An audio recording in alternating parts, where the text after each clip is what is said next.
The views and opinions expressed on From the Mouths of Madness are that of the panel and not of the Geeks Under the Influence Network or their sponsors, Amazon.com and tpublic.com. Listeners, beware.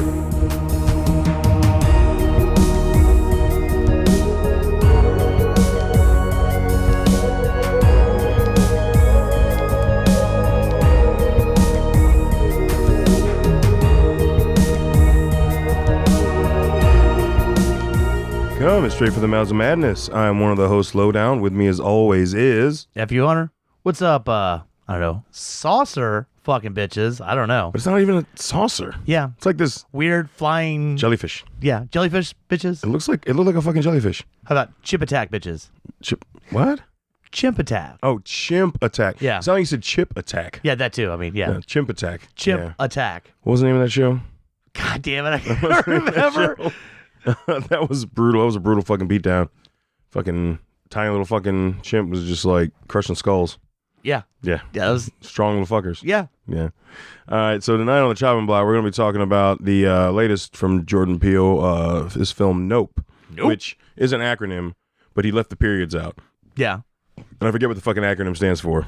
I don't know. Yeah. But he also wanted the audience to go nope at certain times. And well, when what's his face says in the film, I'm like, yeah, okay. Yeah. No reason and he's in the truck. Yeah, he's like, he's about to get out. Nope. No, he does it before when they're at the when he's in the training corral. Yeah. And the kids are dressed like aliens, and he sees one of them. He's like, nope, nope, nope, nope.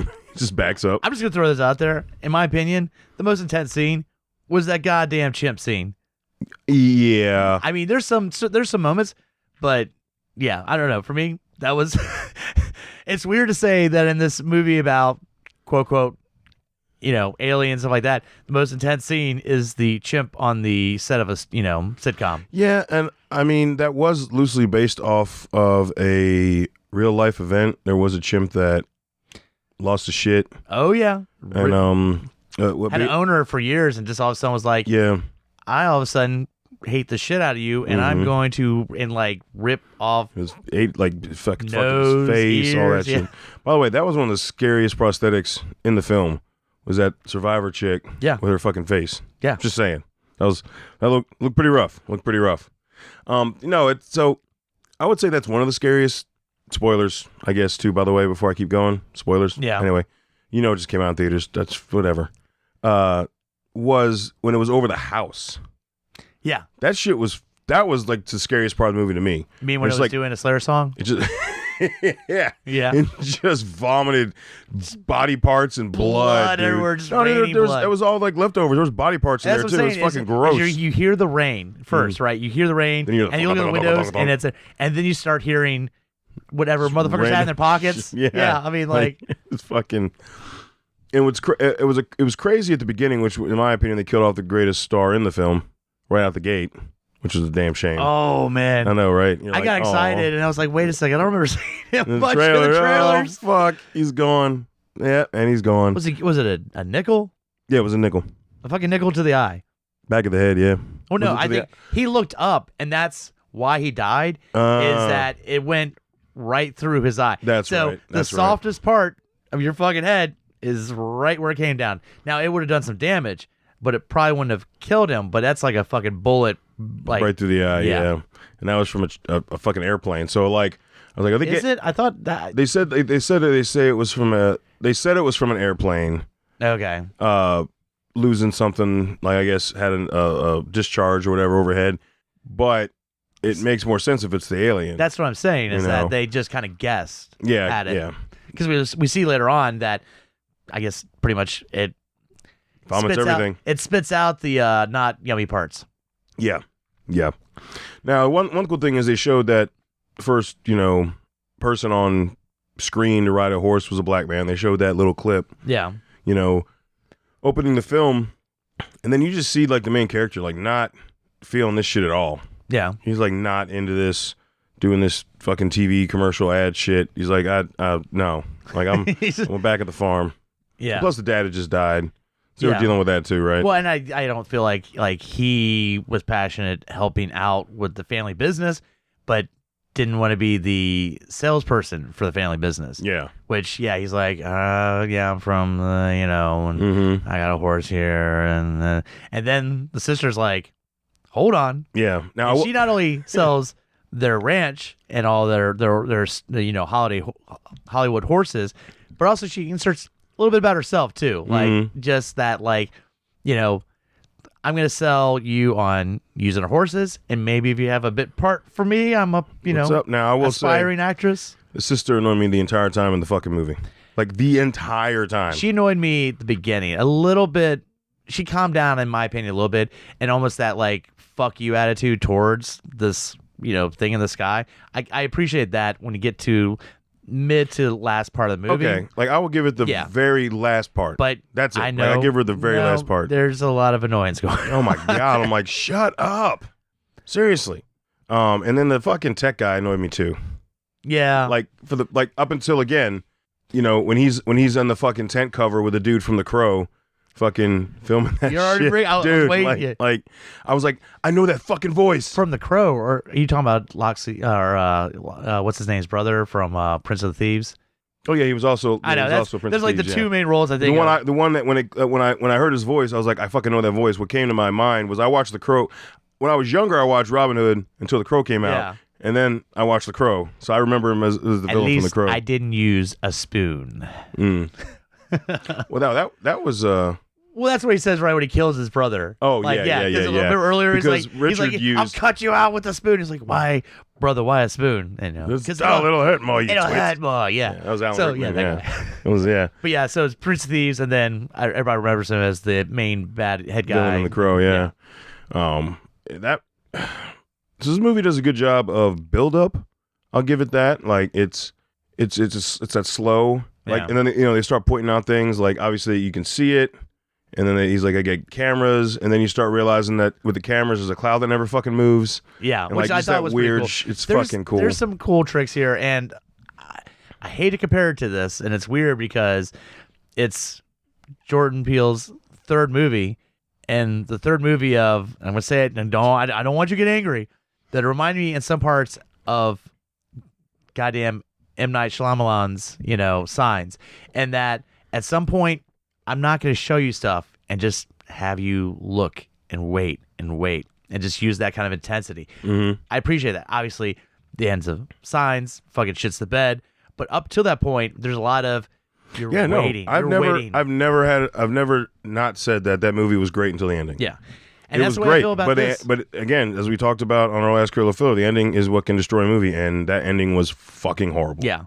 In Signs. But I'm saying, fucking terrible. I think some of the same tricks were used here, where like you're like looking in the sky and you're just waiting for it. You're like, and now we find out it's just a prank. But when he goes in that barn, and you're like, somebody's in here. Yeah, and at first you're like, oh, but then like it did seem. Then like when it was revealed that it was kids in costumes, you're like, okay. I feel like makes that's more Jordan sense. Peele kind of fucking with us. Well, I feel like there's bit. no way Jordan Peele is going to go so like big head, big eyes. Big eye. Once I showed the alien, I like wait a second. Right? You're like, well, we used all the budget on the flying stuff. That I was relieved when it's just a bunch of dumbass kids, because for a minute there I was like, that's what that's what they look like. I wish we could get a description on how the fuck it digested things. It's so weird. I mean, you kind of see the inside viewpoint. I mean, like, yeah, but it looks like a funhouse maze. I really did. Yes, it looks like a funhouse maze. Have some fun, and you're dead. Yeah, like especially at the end when it goes full bore and it starts like displaying that shit there are other animals, specifically fish, that will display themselves to attract. And I kind of felt like it was like a faster digesting Sarlacc pit. Where it sucks you in. It's like, all right, hit you with all this and get all the good meaty parts and spit out all the non-organic parts. I suppose I knew how it was fucking digesting things, because it never goes there. It's just and it's appetite. I mean, fuck, like how many people does it kill? Have you ever tried flying? Have you ever fucking tried flying around over mountains and shit?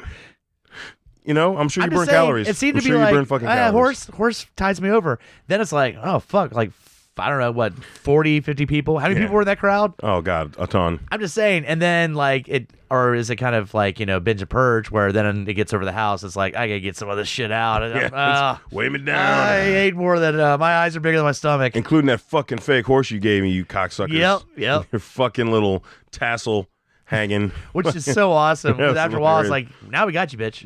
Yeah. No, I mean, the scene, I thought some of the great scenes were, like, when it was flying low, like, and it literally would just hover over the mountain. Yeah. You know what I mean? It would just, like, fly over. It was so low to the ground that it almost looked like it was walking over the mountain. This is one giant round disc. And then it would come around the corner, and it got, so when they figure out that it was a predator, or an alpha, and when you looked at it, it took it as a threat. Like, but then it would, like, try to get you to look at it. Oh, yeah, that's what I'm saying. It would fuck with you. It's making sounds. It's like, hey, come on. It would just slowly, ominously come over you. Like, because, an instinct is eventually, like, to look. And it's just especially like, during the day, if you're doing something and all of a sudden, like, there's, like, all this massive a shade. shadow. Yeah, you're like, what's causing that? And look, and you're fucking dead. You're dead. Yeah. And that's where our guy, our main dude, is just like, nope, I don't see you. Nope. Do all this shit. And I mean, it's literally like a full display. Like, look at my shit. And he's like, nope, I don't.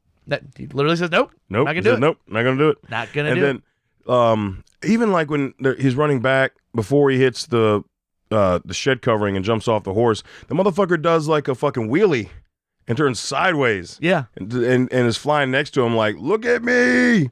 It's fucking crazy. And I love the little tricks that Jordan Peele did, like by having those dumbass, car sales, like, Oh yeah, the wiggly woggly wavily arm man those thing. as the indication of when it's approaching. The battery died. Well, they had to go get all those batteries, and then it dies. Yeah, but I thought that was really cool. How all of a sudden you start seeing it lose pressure, and you're like, it's close. It's getting closer, and using that as a tracking system for this thing. So no, I thought that was genius. And then the radio was going dead and all that stuff.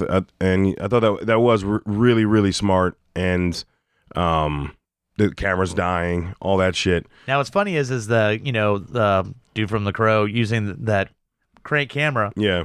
But it's still an IMAX style camera, which I found out Jordan Peele filmed some of these scenes using an IMAX camera. Which I got kind of taking a thing out of Nolan's it was playbook. only an IMAX for a fucking week.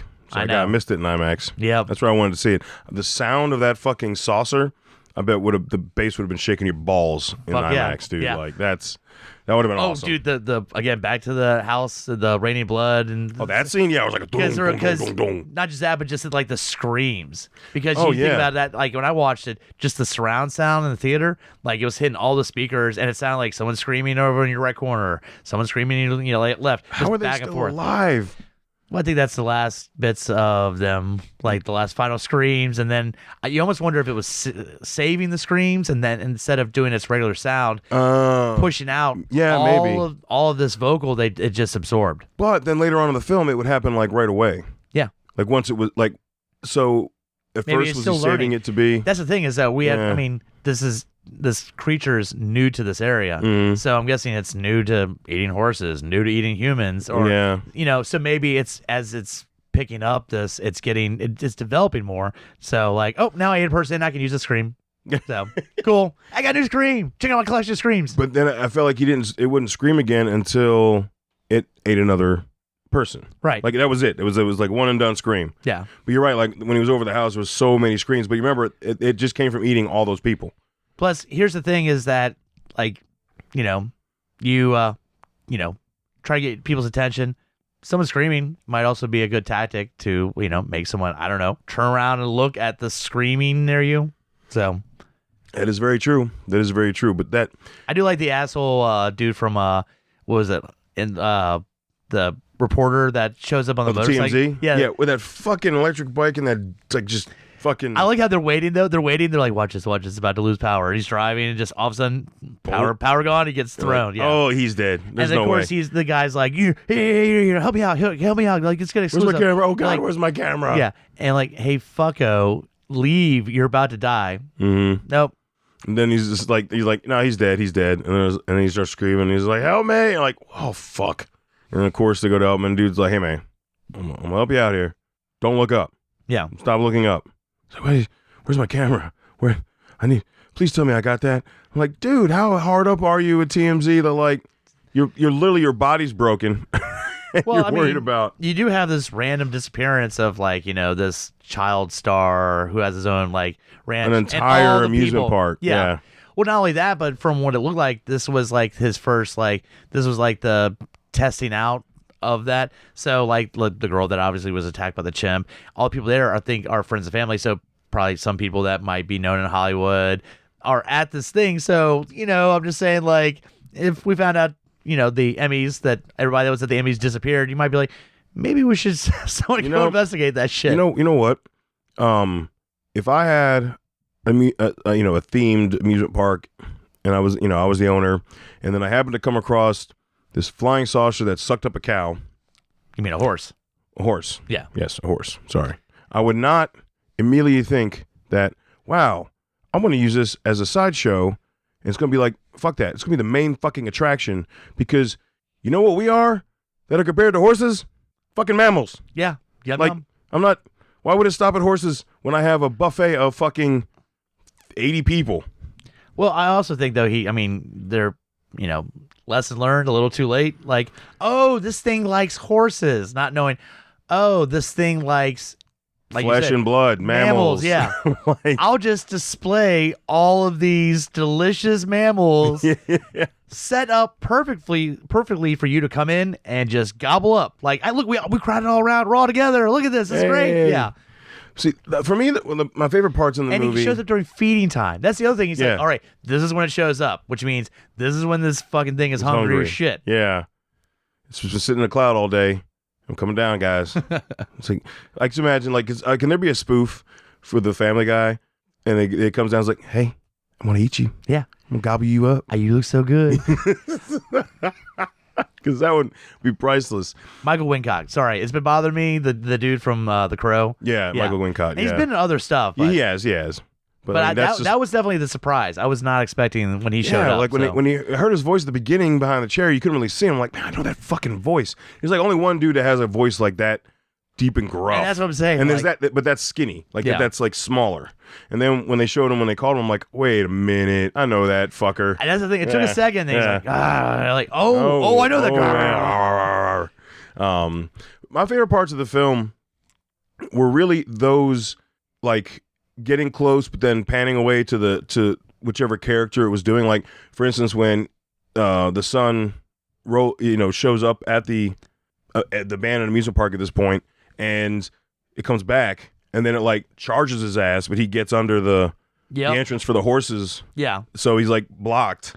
That's an attack. Like, he sees it and he's just running, and then it actually throws him back and he knocks him unconscious. But it's like, it's right there, this giant black hole of death. That's what I'm saying. Like he realizes it's crazy because he's like, look, he's like, where the fuck is what's going on? Yeah. And then it's like, oh, and almost like the creature's like, oh shit, did I let one get away? Like, what's going on here? Where does this motherfucker come from? Shit, yeah.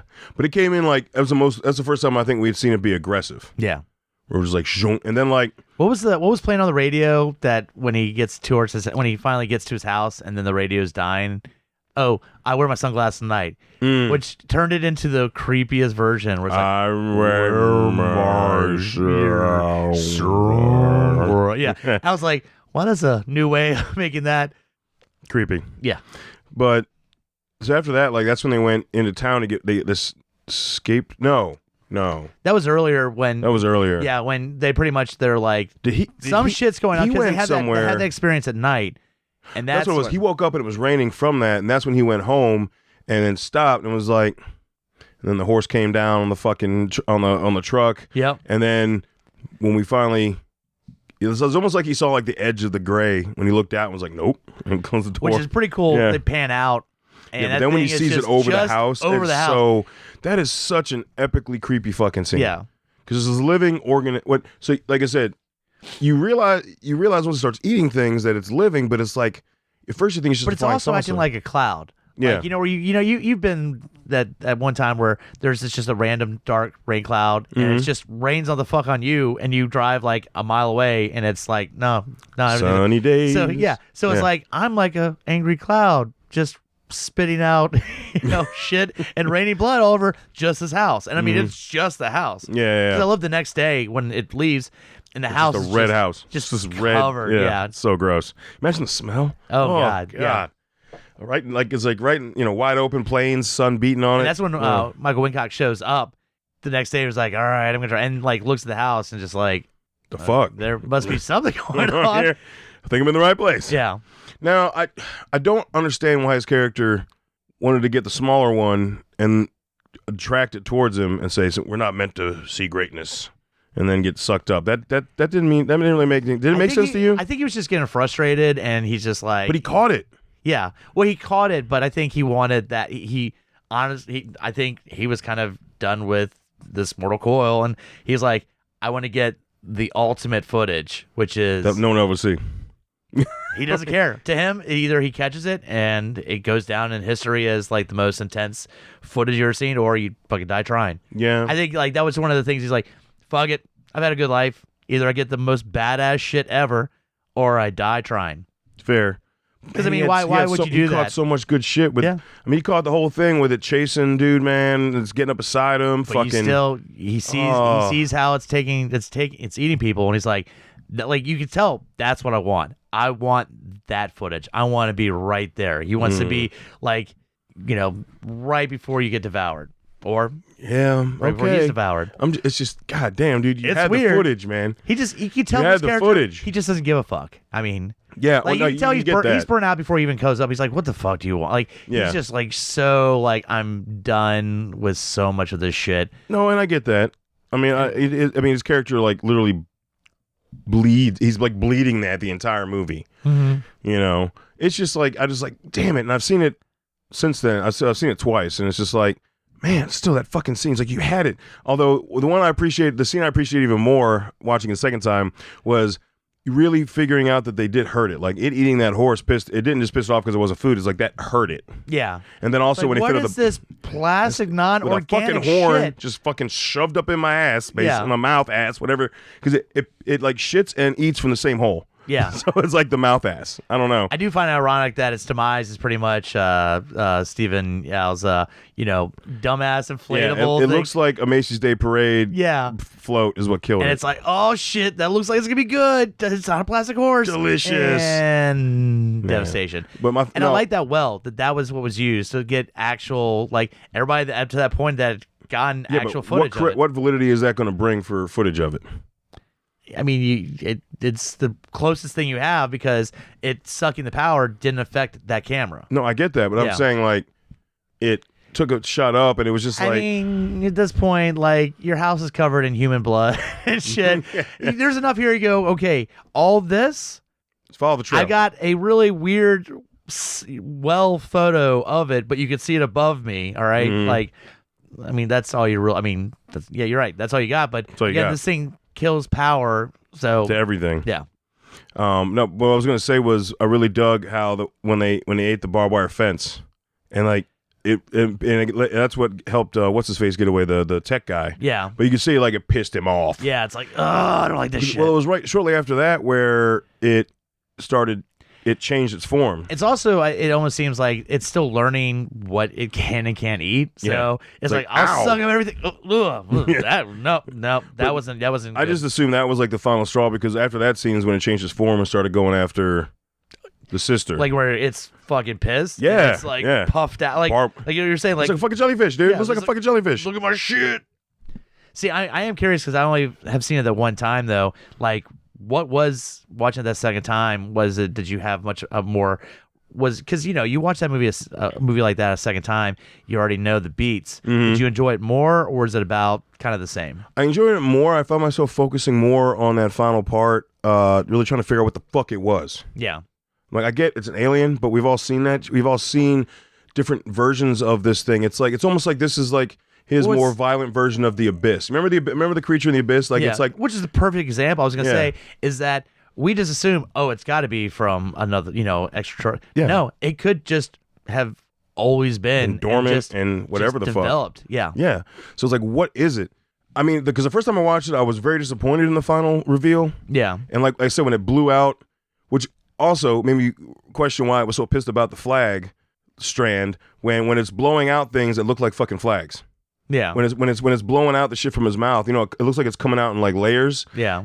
It looks like a square box of like green flags being spread off to the side. That's why it's so pissed off. It's It's, like, no! it's still wrapped in that part of its digestive system. Those flags. No, dude, it was like that. It's like I said, it's like it's Oh, where displaying. it was like spreading out. Like Yeah, it spreading was spreading its thing out. So it just, and then it could switch from one side to the other. 'Cause remember, like the brother got his attention, and the sister started talking shit, and it turned back for a second, and then the brother got his attention back. So it's like literally, its front side turns into its back side, turns into its front side. I was just trying to figure out what the fuck the creature development was, because as a creature monster lover, like I just like to understand. I like to like try to figure out the design. And with the Abyss, it was easier because it was like all and everything. It was a liquid that could form, into like anything in this other dimension under the in the abyss, under the in the ocean, right? This just it just seemed so new to that area that I think it's still developing. That like I was saying before, like that it doesn't. Yeah, but as soon as it fucking like it's like most people have always paid attention when I make a sound or I do something to kill people, and it's almost like I've got to be the most obnoxious, attention getting, like showing my shit in order to get these last couple people to pay attention to them. Because up to that point, everybody else is like, what's that? What's making the sound? Let me look at it. Or intentionally like, come kill me, motherfucker, so I can get some footage. Yeah. So the brother and sister are the first two that are like, I don't know what you're talking about. I don't hear anything. I don't see anything. And it's like, fucking pay attention to me. I can't kill you if you don't look at me. Like almost having a fit and getting so upset that it's like spreading itself out and again like shoveling its like opening where it's like come on. Yeah. That's the way I interpret it. Again, I've only seen it the one time. I'm wondering. I'm also curious. With another reviewing of like Peele's got some fucking correlation message in there. Little. I mean, and here's the thing is that I mean between like his thing of UFOs, like everyone's like look up to the sky through all history, and like that's actually, or that's just his twist is like. You look up to the sky, and that's the reason why people get abducted by UFOs is because like, don't look at me, motherfucker. Don't acknowledge my. I don't know. I feel like there's or just everyone of Peele's movies with the other two. And I know he wrote some of the Twilight Zone episode, a couple of I think one or two he directed the Twilight Zone episodes that he did. He's got He's got like some other very subtle message in the background. Yeah. So I'm just trying to figure out what that is. More of like. Almost just animals, like you think you can figure stuff out, but they're unpredictable. As we learn, cutting back to that sitcom with the chimp, where you're like, okay, it's this way. And you have a chimp, a specifically trained chimp that, again, you're like, we can have it said. And the one factor they didn't think about, and its downfall, is balloon popping. Just like, what's the downfall of this creature at the end of the movie? Balloon popping. Yeah. Now, imagine being on that team because, all right, the photo is evidence, but the evidence is in this giant sheet that is now across the valley. Yeah. Because when it fell, it looked like just a giant sheet. So I wonder what that would look under a Petri dish. Like, think about it. Plus, like, when it exploded, I mean, it'd been shining down on some people before that scene. Yeah, so there's going to be body parts. There's going to be, like, splat, all under splat. A sheet. Yeah. Because when it fell flat, it literally looked like, I don't know, a satin sheet falling. I don't know. I mean, when's the Blu-ray come out? That I want to. Maybe there's some. I'm kind of curious if maybe there's a little bit added to this. Yeah. So. All right. Well, I mean, that pretty much wraps it up. Unless you have something else. No, it's one of those. I mean, I would myself probably put it as my. I mean, he's done 3 movies. They're in the order of the way I like his of my movies. I know you and me debate about Us. I would still put Us this a little bit higher, just as a horror movie fan because of that. There's some kills and there's some kind of fucked up scenes. I enjoyed Nope, but I would still put Us over it. But it's Get Out, Us, and Nope. Then Nope. Yeah, and that doesn't mean I don't like Nope, but I would put it. It passes for you. Yeah, it passes. I mean, it passes for me too. And like Hunter and I were going to flip flop. And my reasoning is, Nope, I thought was a better executed, better edited, more fluid storytelling of a film, telling of a story than Us. I feel like Us was poorly edited for what it was trying to convey. You know what it might be? I'll be 100% honest. There's a scene in Us that just sticks in my head, and when the Alexa's playing Good Vibrations. God, really? That's it? And there's this murder scene, but I love that so much, and it's funny and yet fucked up in both ways. And I know it sounds that simplistic, but I didn't really have that scene in this. No, but that is such a small part of the story in Us. I know. It's that simple. As a movie as a whole and how it's bouncing between dimensions. Now, rewatching it, knowing it's supposed to be an alternate dimension, my appreciation grew for it, but it was still, I think, edited and cut up and put back together poorly. Right. In comparison, especially to Get Out. Like Get Out and Nope are very fluid here's films. Here's the thing, and I made a comparison earlier. I feel like Jordan Peele and M. Night have kind of gone on a little bit of the same path with these first 3 movies. Let's see how that this fourth Jordan Peele movie is, because you know what I like Shyamalan's second movie better than his third movie. But you know what? The Village? Yep. Yeah. So here you go, Jordan. What I said, I actually said walking out of the theater is like, I really I enjoy Nope. Like I said, strictly for how the story was told and conveyed, flowed better than Us. But Get Out is still my favorite. And I'm like, I really hope that he's not a first film and done. I think I don't feel like it, because there's been enough with these other 2 movies. I mean, again, do you hate Us, or you just have some issue? You have issues with it? I have those issues with it, which is preventing me from, like, the only reason I went back and rewatched it was because when I figured out it was another dimension. I don't necessarily know what's going to spark me to want to rewatch it, whereas Nope, I would just rewatch. And Get Out, I'll purposely rewatch. See, I'll say all 3 of his I'll rewatch. So, and that's what I'm saying is, to me, it's below Us, but not like miles there. If I have to, my feet to the fire, it's third. But they're pretty close together. Now, the gap between Get Out and those 2 movies, just, like you were just saying. No, but I just don't want that to be his best film. It passes for me. It makes me, and again, it's one of those. I mean, look at us just trying to figure out the motivation and stuff that we still know about this creature. Yeah, and we will, that right there, never will. You're gonna watch it again because you're like, hold on, I need to go back. And I will say this, just as I brought up that scene in Us, that fucking chimp scene when the TV dad shows up and you see it attack him, and then it goes back to attacking the daughter on this sitcom, and then it slowly walks over to Steven, his character, fist bump, and he does a fist, and you're gunshot, and dude, just the intensity, and then pop. I jumped. I'll admit, blood right in that kid's eyes, dude. It's a huge challenge to make me jump these days, because I'm kind of like, here we go. And that gunshot, it was dead silent, because that thing had attacked everybody. No, but not even that. There was no sound in the film. Yeah. So and everybody in the theater was quiet. Yeah. Because of that, it was just that.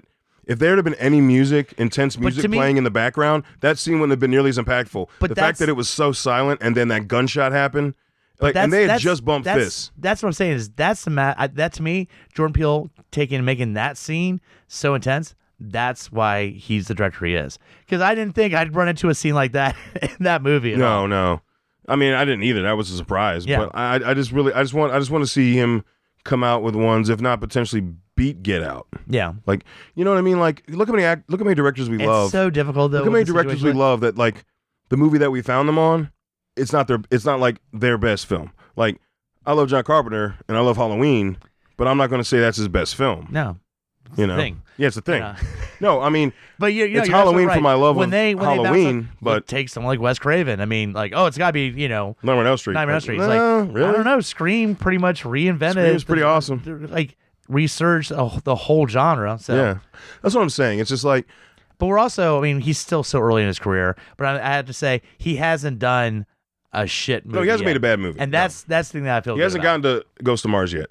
Yeah. He hasn't gotten Lady in the Water yet. Oh. Yeah, because you know what? I don't like The Village, but I fucking hated Lady in the Water. I don't know. I hate The Happening a lot. See, The Happening's hard for me, man. You know why? Because it's so fucking stupid. It goes into not this podcast, but the realm of the other podcast. But it's so stupid, but it's so stupid that it's bad, not good. Yeah. That's the thing. Yep. We gotta race the trees, guys. We gotta run away from the trees. We gotta watch out for the trees, God, guys. Fuck, dude. I can't. But anyway, let's just say, hopefully, please, Mr. Peele, don't go in the direction of Lady Water. Don't do Shamalama Dingling. Yeah. Please, thank you. So yeah, folks, that's it. Even we have our things with it, but it's still past the chopping block. We recommend you see it, make your own opinion. His films are not one and done viewing films. These are films that need to be rewatched. Yep. And I like that too, because that's good. I don't like. That's why I had to ask you. You'd seen it a second time. I was like, oh shit, because I haven't. And I was trying to tell you what I was really focusing more on was trying to understand the creature more. Yeah. Really, that was the main focus. And that's the thing. Once it's available, I'm watching it again. Yeah. So as always, go to GeoEyePodcast.com, click on our links tab, click through our first link. It's our Amazon link. It'll take you to Amazon. You log in, shop like normal. You can purchase his first two films on Amazon. Just make sure you do it under our link. And any other film we reference, whether it be a good or bad Shyamalama Ding Dong film or any Wes Craven or John Carpenter film, I don't care. As long as you spend the money through our link, that's what's up. Next link, right next to that, would be for TeePublic, where all the merch is for all the shows under the network are holiday, specifically spooky season designs. They're up. So now we're over 50 designs. They will be up for the rest of the year. So there's a couple new ones. We've kind of been adding to them. So plus we're getting it fall time. You can get that shit not just on t-shirts, hoodies, long sleeves, hoodies. You can get that Nightmare Ale. Yeah. Right there on a hoodie. Yep. Or I'll just throw this out here. Another thing you get it on is a tote bag. I don't know. Like, You know what? They need blankets.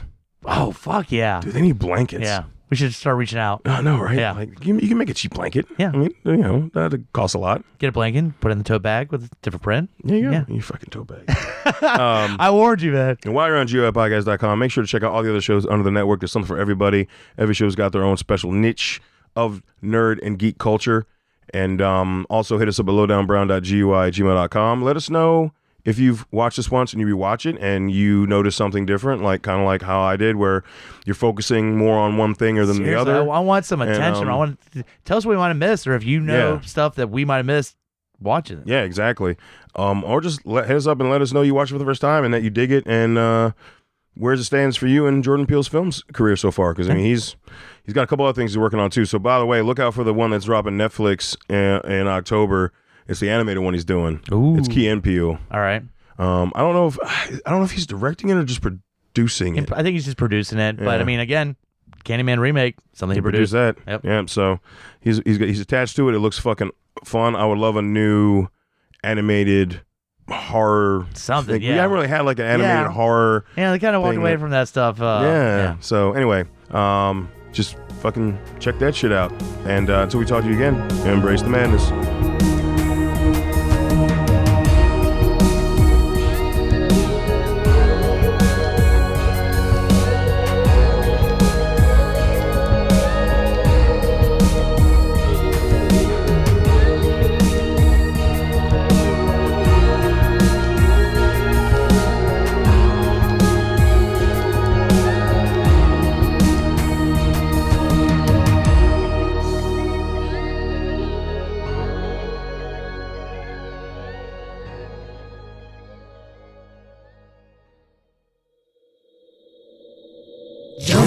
At GUIPodcast.com.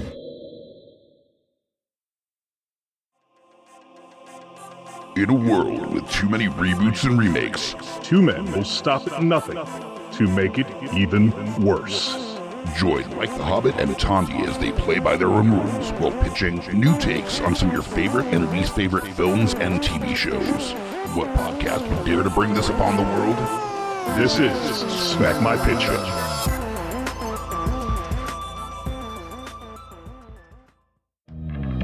Mike the Hobbit here, Lowdown Brown, inviting you to check out Geek Some of the Influence, a podcast that pairs booze with conversation with good friends. and a little nerd culture. We get a lot of colorful conversation out of our episodes, but it is here for everyone, no gatekeeping. Always level up everything we do. We'll punch up, never punch down. Exactly. So check out Geeks Under the Influence everywhere you get your podcasts and join us or die. Shut the fuck up, Hobbit.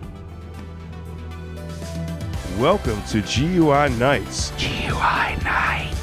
Yeah, I am Lowdown Brown. With me as always, Mike the Hobbit. this is the tangential side of GUI. This is like so many of those other shows that has the after the show bit mixed with a little bit of Baywatch Nights, so it's a little sexier. It's a little bit after hours. Also while tying it into the previous episode of GUI. So look forward to that too, because this comes out the week after the flagship hour-long episode. So make sure to check out GUI Nights, and when you're done, you can Go the fuck home.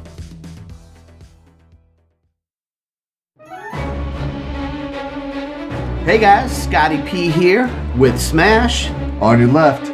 And we are the Geek Fathers. That's right, bringing all the trials and tribulations of being a geeky parent. So welcome to our world. And as always, join us Or cry.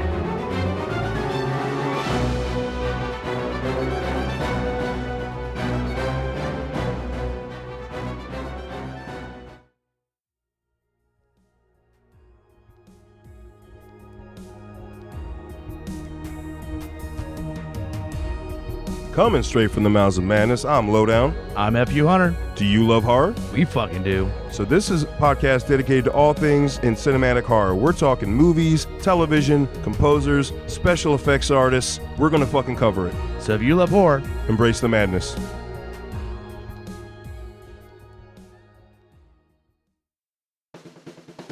My name is Amy Bogard, And I'm Mike the Hobbit. and we are the hosts of Deeply Upsetting, where we use our expertise to answer your most upsetting hypothetical quandaries, such as, what non-winged animal deserves wings? And what body part deserves a secret mouth? Which cryptid is the worst roommate? These questions and more that plague you will be answered on Deeply Upsetting, available anywhere you get your podcasts and at GUIPodcast.com. In a world of blockbuster movies, there's another dimension. The dimension of schlock cinema.